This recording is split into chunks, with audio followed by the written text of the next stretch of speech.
बिस्मिल्लाहिर्रहमानिर्रहीम, अस्सलाम वालेकुम। पाकिस्तान की तारीख में इस तरह के मनाजिर कभी नहीं देखे गए। इतना ज़्यादा ख़तरनाक माहौल बना दिया गया है। लगता यह है कि जो बैरूनी साजिश थी, जो कुछ सोचा गया था, उस पर अमल दरामद को आगे बढ़ाया जा रहा है। इमरान खान साहब की हुकूमत के ख़ात्मे के साथ ही मुल्क में हालात बद से बदतर करने की कोशिश हो रही है। पहले हमने देखा कि पंजाब असम्बली में जिस तरह से डिप्टी स्पीकर ने इलेक्शन करवाने की कोशिश की, क्योंकि अदालत के अहकामात थे, तो वहां पर लोग शदीद गुस्से में आ गए, क्योंकि उनके सामने नजर आ रहा था कि किस तरह से मंडी लगाकर, किस तरह से लाहौर के एक होटल में इतने दिनों तक जो मुनहरिफ अराकीन हैं, जो लोटे हैं, जिन्होंने ज़मीर बेचा, उनको वहां पर रखा गया, तमाम सहूलतें दी गई, किस तरह से उनको तोड़ा गया, जो कुछ पैसा दौलत हर चीज़ सब कुछ किया गया। एक दफ़ा फिर छांगा मांगा की सियासत, मरी हाउस, वो सब दोहराया गया। और जो कुछ कौमी असम्बली में देखा, उसके बाद पंजाब असम्बली में उससे भी ज़्यादा बुरा हाल करने की कोशिश हुई। लेकिन यहाँ चूंकि मुनहरिफ अराकीन की हर सूरत ज़रूरत थी, कौमी असम्बली में तो इत्तेहादी आ गए, लेकिन जो लोटे थे उनके वोट की ज़रूरत नहीं पड़ी। लेकिन यहाँ लाजमी था, क्योंकि यहाँ कोई इत्तेहादी भी मिलाकर वोट नहीं बन रहे थे। यहाँ पर तहरीक इंसाफ मेजॉरिटी में थी और इतनी कोई इत्तेहादी जमातें नहीं थी। एक जमात काफ लीग इधर आ चुकी थी और दूसरी तरफ पीपल्स पार्टी थी, वो पहले अपोजिशन में थी, तो इत्तेहादी जमात तो कोई गई नहीं। तो अब सिर्फ लोटों की जरूरत थी। तो जबरदस्ती जब इस तरह से करने की कोशिश की गई, तो फिर वहां पर पहले लोटे फेंके गए, उसके बाद फिर तशद्दुद किया डिप्टी स्पीकर पर, उनको धक्के दिए गए, फिर वहां से चले गए। और उसके बाद यह हुआ कि पुलिस एक्शन शुरू हो गया, जो कि पाकिस्तान की तारीख में सबसे ज्यादा अफसोसनाक वाकया है कि एक असेंबली में जहां पर मुंतखब अरकान होते हैं, वहां पर पुलिस का एक्शन होना, यह निहायत ही अफसोसनाक खबर है। और पुलिस को बुलाया गया, वहां से जबरदस्ती लोगों को गिरफ्तार किया गया। जाहिर है, जो गिरफ्तार कर लिया तो इसका मतलब है लोग भी कम हो गए। और फिर speaker Punjab assembly, senior politician, साबिक वज़ीर-ए-आला पंजाब परवेज इलाही साहब पर बाकायदा तशद्दुद हुआ, उनकी बाजू टूट गई। जब तक मैं ये खबर आपको बता रहा हूं, वीडियो बना रहा हूं, तब तक आखिरी इत्तला तक यही है कि उनकी बाजू टूटी है, बाकायदा कहा। और उसमें कहा जा रहा है, हमजा शहबाज ने भी कहा कि जी इनको मारो मारो। और फिर नून लीग के लोग आगे बढ़े और परवेज इलाही को जदोकोब किया, वो नीचे गिरे और इससे उनकी बाजू टूट गई। उनको ऑक्सीजन भी लगाई गई। उसके बाद तबी इमदाद देने के बाद उनको वहां से ले जाया गया और यह खबर चली कि जी उनको बाहर निकाल दिया गया है। यह इस वक्त सूरत हाल है। अब आप देखें, एक तरफ ये अनार्की की यानी आप समझे सिविल अनरेस्ट पैदा करने की कोशिश हो रही है, खाना जंगी की तरफ सूरत हाल जाती नजर आ रही है। बहुत ही खौफनाक सूरत हाल है, क्योंकि इसी दौरान जब ये सब कुछ हो रहा था, ये खबरें भी आ रही थी कि जी कौमी असम्बली में मोहसिन दावड़ अली वजीर ने फौज के खिलाफ तकरीरें शुरू कर दी हैं। और ये वही लोग हैं कि अब भी एक दिन पहले इन्हीं के इलाकों से 7 जवान हमारे फौज के शहीद हुए हैं। एक तरफ उनकी शहादतें हैं, दूसरी तरफ ये फौज के खिलाफ कौमी असम्बली में बात कर रहे हैं। लेकिन वहां कुछ नहीं हो सकता, जो मर्जी कहते रहे। अभी आपने देखा कि पंजाब में भी बड़ी अफसोसनाक सूरत हाल हुई, जहां पर एक मेजर को, हाजिर सर्विस मेजर को तशद्दुद का निशाना बनाया गया, उनकी हड्डियां तोड़ दी गई। और उसके बाद जो मुल्ज़िमान थे, जो नून लीग की सीनियर लीडरशिप है, उनको तो रिहा कर दिया गया। अब आप देखें कि एक तरफ ये काम भी हो रहा है। तो इसी दौरान में मैं देख रहा था कि मिफ्ता इस्माइल साहब ट्वीट कर रहे हैं कि जी हमें हर सूरत पेट्रोल की कीमतें बढ़ानी होगी। इमरान खान ने बड़ा जुल्म किया, पेट्रोल की कीमतें नहीं बढ़ाई और हमें हर सूरत कीमत बढ़ानी होगी। अभी IMF के पास भी जा रहे हैं, उनसे भी मुज़ाकरात करेंगे और उनकी हम शराइत मानकर यानी उनके साथ आगे बढ़ेंगे।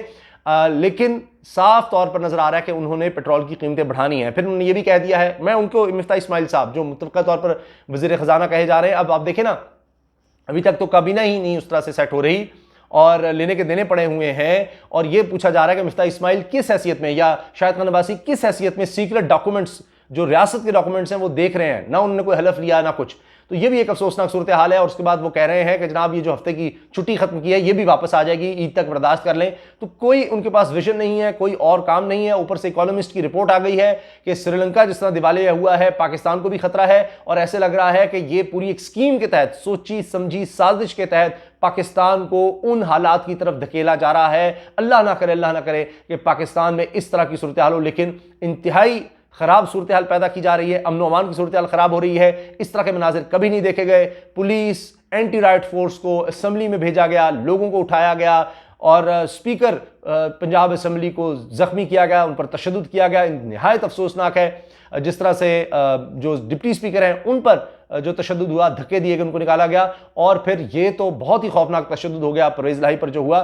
तो दोनों पर, वहाँ दोस्त मोहम्मद मज़ारी पर और यहाँ परवेज़ इलाही पर, दोनों पर तशद्दुद इंतहाई ख़तरनाक है, काबिल मज़म्मत है। लेकिन ये सूरत हाल शायद रोकी जा सकती थी अगर कोई फैसला आ जाता लोटों के हवाले से। जब लोग देख रहे हैं कि कोई एक्शन ही नहीं हो रहा, आइन की, कानून की खुली खिलाफ वर्जी हो रही है, लोग बिक रहे हैं, होटलों में उनको ठहराया जा रहा है, वीआईपी जनाब उनको प्रोटोकॉल दिया जा रहा है, तो ये सब जब सरेआम हो रहा है, उनको नहीं रोका जा रहा, आइन और कानून खिलाफ वर्जी हो रही है, फिर ऐसे लग रहा है कि जनाब यहां भी कानून हाथ में लेने लग गए हैं लोग, जो कि बड़ा अफसोसनाक है। और ये मंजर अल्लाह ना करे कि सड़कों पर नजर आए। वाहिद हाल ये नजर आ रहा है कि फौरी तौर पर जितनी जल्दी हो सके इलेक्शन करवाए जाएं। हर तरफ से ये मुतालबा सामने आ रहा है, इलेक्शन होने चाहिए, free and fair election, free and fair election. क्योंकि दूसरी तरफ अब देखिए कि साजिश के तहत हमारे साथ क्या हो रहा है। पाक अफगान बॉर्डर पर सूरत हाल खराब कर दी गई है, वहां से मुसलसल अटैक हुए हैं पाकिस्तान की तरफ, और अब खबरें आ रही हैं कि पाकिस्तान की तरफ से भी इसका जवाब दिया गया है।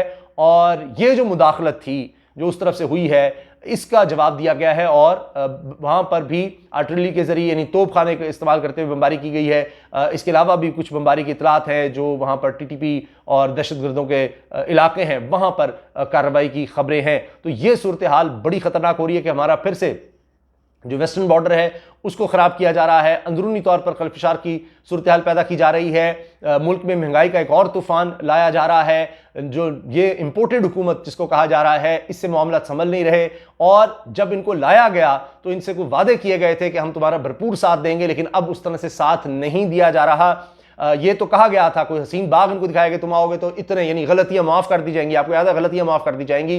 तो उसका मतलब ये था कि तुम्हारे आते ही इतनी रेल पेल कर देंगे कि तुम्हें परेशान होने की जरूरत नहीं है, तुम्हारा इक़्तिदार लंबा होगा। शहबाज शरीफ ने कहा था कि जी कौमी हुकूमत बनाएंगे, और फिर वो 5 साल तक कौमी हुकूमत बने। इनका ये ख्याल था कि आए हैं और जिनकी ईमा पर आए हैं, बाहर से और अंदर से जिस तरह से एक डील के तहत आए हैं, तो अब ये कौमी हुकूमत लंबी चलनी थी। लेकिन लग ये रहा है कि बैरूनी साजिश ये थी कि मुल्क में अनरेस्ट पैदा किया जाए, इनको तो बिठा दिया जाएगा लेकिन उसके बाद माफी नहीं मिलेगी। और एक एटॉमिक पावर, वाहिद दुनिया की इस्लामी रियासत जो एटॉमिक पावर है उसको कमज़ोर करना, उसमें ये दिखे कि इस तरह से खाना जंगी की कैफियत पैदा करना, ये असल टारगेट था और उस तरफ बढ़ा जा रहा है। क्या हालात रोके जाएंगे, क्या हालात रोके जा सकते हैं, इसके लिए क्या पाकिस्तान के इदारे मिलकर बैठकर कोई फार्मूला निकालेंगे, बैठेंगे और इस पर सोचेंगे, क्योंकि टेम्परेचर्स बहुत ज़्यादा ऊपर जा रहे हैं। इमरान खान ने अलबत्ता कम से कम एक कोशिश ज़रूर की है कि ये कहा है कि कौमी झंडा लेकर कराची के जलसे में आए, तो ये कोशिश है कि अवाम को जोड़ने की। अब उम्मीद यह है कि इमरान खान साहब को ऐसा ऐलान करेंगे कि किसी तरह से ये जो हालात हैं ये काबू हो सकें। वो बार बार एक ऑप्शन दे रहे हैं कि यानी जनरल इलेक्शंस करवाए जाएं, लेकिन लगता है कि उस तरफ भी मामले को रोकने की भरपूर कोशिश है, क्योंकि नए स्पीकर कौमी असम्बली जहां पर एक बिल्कुल ही फुसफुसा सा माहौल है, मैं देख रहा हूं कि जो मीडिया जो इनके साथ है, सारा मीडिया वो भी इनको नहीं दिखा पा रहा, क्योंकि रेटिंग ही नहीं आएगी, लोग देखेंगे नहीं कि असम्बली तो है ही नहीं, तहरीक इंसाफ के बगैर कुछ भी नहीं है। तो वहां पर वो उनके इस्तीफे ही मंजूर नहीं कर रहे, जबकि जाने वाले जिन्होंने इस्तीफा दे दिया डिप्टी स्पीकर कासिम सूरी, वो इस्तीफे मंजूर करके गए थे, वो दोबारा मंगवा ली गए हैं राजा परवेज अशरफ साहब की तरफ से, साबिक वज़ीर आज़म है, और उन्होंने उनके इस्तीफे दोबारा मंगवा लिए हैं। तो ये किसी भी सूरत में इलेक्शन की तरफ माहौल नहीं जाने देना चाह रहे। ये शायद चाह रहे हैं कि कोई कौमी हुकूमत और ये कोई 5 साल पता नहीं कितने साल ये इसी तरह से चलते रहे, कोई 5-10 साल हम गुजार देंगे। देखना यह है कि जिन्होंने ये प्लान इनको दिया है वो अब इनके साथ उसी तरह खड़े हैं, या पाकिस्तान की आवाम का जो रिएक्शन आएगा वो इस प्लान को नाकाम बनाएगा। इजाजत दीजिए, अल्लाह हाफिज।